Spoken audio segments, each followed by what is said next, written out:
Welcome to another Linus Tech Tips unboxing. This is going to be for Gigabyte's highest end P67 series board. This is the P67A-UD7. We have full support for Intel's latest Core i3, i5, and i7 processors on the LGA1155 platform, although if you're putting an i3 on this thing, shame on you.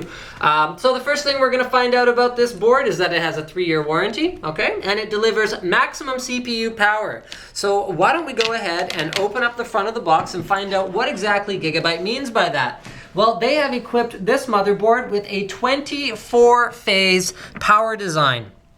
Because on the P67 platform, most of the overclocking intrigue has been removed from the motherboard side because we're pretty much just overclocking using the CPU multiplier. The most important thing the motherboard manufacturers can do for you these days is provide a stable platform with lots of features and great power delivery, because that's how you're going to get the most out of your chip. They've also designed their chipset cooling design to be cooled well by a downdraft CPU cooler, so something like a Noctua NHC14 would be a great choice for a board like this. Let's go ahead over here and have a look at what else Gigabyte has to say for themselves on this board. Here's the 24-phase power. Yeah, it delivers maximum CPU power. We get it. You've got overclocking performance, which they're saying is more. Higher is better. Okay, and then they're saying they've also got a longer lifetime because they have their ultra durable 3 technology plus dual power switching. Okay, thanks guys. Next we have their 333 onboard acceleration, which means you have support for SATA 3, 6 gigabit per second. You've got USB power 3x, which means that you can run up to 3 times the number of peripherals off one USB 3.0 port using a hub. And then you've also got USB 3.0, which is up to 10 times the speed of USB 2.0. Support for 3-way SLI and 3-way, oh, I'm sorry, that totally moved. And 3-way crossfire, which is a bit unique for a P67 board because most of them are only going to have support for 2-way SLI and 2-way crossfire. And that's pretty much it. Oh yeah, also their on-off charge feature, so you can charge your iPhone or iPad or whatever other device, even when this PC is powered off. So they've got nice black interior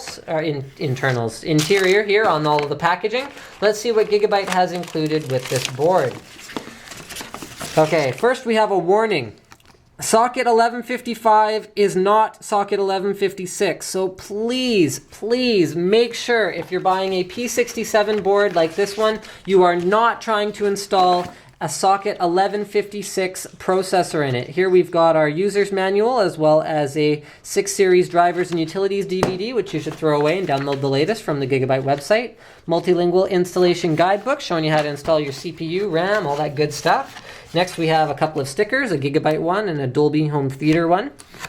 Finally we have an I/O shield, so that'll go on the back of the board, handily color coded for your convenience. Next we have 4 SATA cables, 2 right angle and 2 straight. We have a 3-way SLI bridge, a 2-way SLI bridge. Remember that if you need crossfire bridges, those will be included with your graphics card.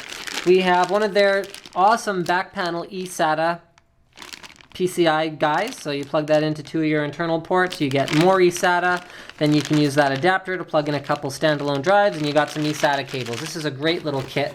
Big fan. Gigabyte's been including that with their boards for a little while. So this is appropriately bright yellow. Okay, so let's go ahead and close that up. We're done with that. Let's have a look at the board itself. This is it, the P67A-UD7. Now, unlike some of their last generation UD7 boards, Gigabyte has not opted for a non-standard size to this board. This is a standard ATX board, although other than that, there's nothing really very standard about it. This is an exceptional looking board, and out of all of the P67 boards I've seen so far, I think it features the best color scheme, which, yes, I'm shallow, whatever guys, deal with it. I love the color scheme. I was pretty tired of seeing the traditional, here, I happen to have one handy. The traditional Gigabyte baby blue and you know, white and blue and blah. I mean, it looks all right, but show me something it matches. That's the challenge, right? So let's start with the overall layout of the board here. We've got our LGA1155 socket right here in the middle, surrounded by 24 phases of CPU power delivery. We have our 8-pin connector up here in the top left of the board, exactly where it belongs. We've got a pretty innovative looking cooling design going on here on the MOSFETs as well as on the chipsets. So you can see there's heat pipes connecting these two, heat pipes connecting this guy, and then I can't tell if it's one heat pipe going all the way through, but there's also a heat pipe running between the North Bridge and the MOSFETs up here. In terms of RAM support, we have up to 4 DIMMs in dual channel mode, so that is 2 banks of dual channel memory supported by this particular board. This is DDR3 memory, just like the last generation P55. So if you are upgrading, you can reuse your old P55 compatible memory. Moving down this right-hand edge of the board, we've got a couple useful things. First, we have an onboard power switch. Love these, and I love the location of this. I'm actually pretty tired of seeing them down here on the bottom edge of the board, because when you have a bunch of graphics cards installed, you can't reach that anymore. So this is great. Next, we have a clear Cmos switch, also conveniently located right here. And last but not least, we have a reset switch right here. The reset switch you don't use as much, so I can definitely forgive them for using a cheaper switch than the power one there. We have our 24-pin connector in its ideal location along the right-hand edge of the board. And then next we have our, let's see, what are these? Okay, here we go.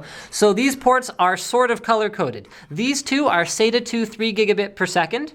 These ones are SATA 3 6 gigabit per second, and these ones are running off of the third-party chipset, SATA 3 6 gigabit per second. So SATA 2, SATA 3, this one's running off the Intel chipset, this one is not. We have an LED post reader, and apparently there's a clear Cmos somewhere around here, although I don't actually see it. So maybe you guys can sort of point out where that is for me. Here's all of your front panel connectors. Here's your USB. There is your front USB 3.0. Apparently, wow, you've got, look at that. You've got 2 front USB 3.0. How many chipsets did they put on this thing?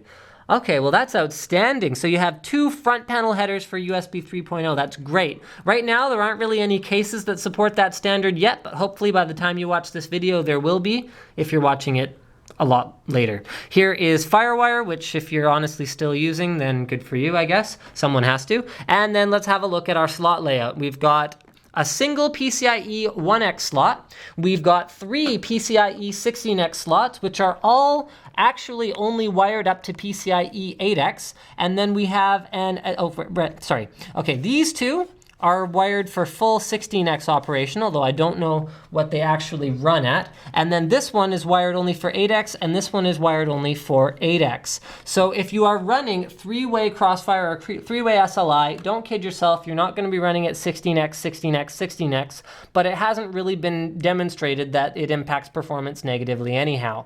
All right, we have 2 legacy PCI slots in what I'd say is pretty much an ideal location, because it looks like the way it's set up, these are gonna be your 16X1 and 16X2 slots, so you would cover these ones if you're running 2 dual slot graphics cards. It doesn't leave as much spacing as I normally like to see, but it does leave you pretty good expansion options. You have 1 8X slot left, as well as 1 PCI slot and 1 1X PCIe slot for any expansion cards that you require.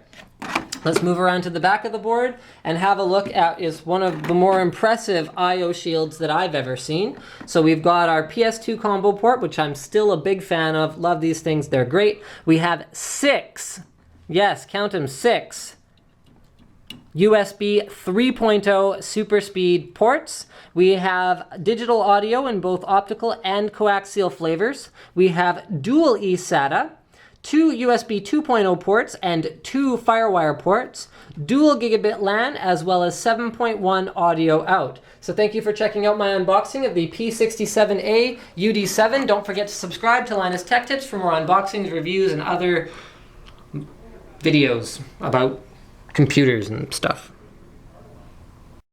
So I just want to give you guys a brief explanation of how the PCIe slots work on this board. There is an NF200 chip, which is basically splitting the 2 8X slots into either Okay, here, so bear with me here. It's either taking the 16x bandwidth and splitting it into 16x, 16x, or it's taking that 16x bandwidth and splitting it into 8x, 8x, 8x, and 8x. So you still do have good bandwidth to all 4 slots, even if they're all populated.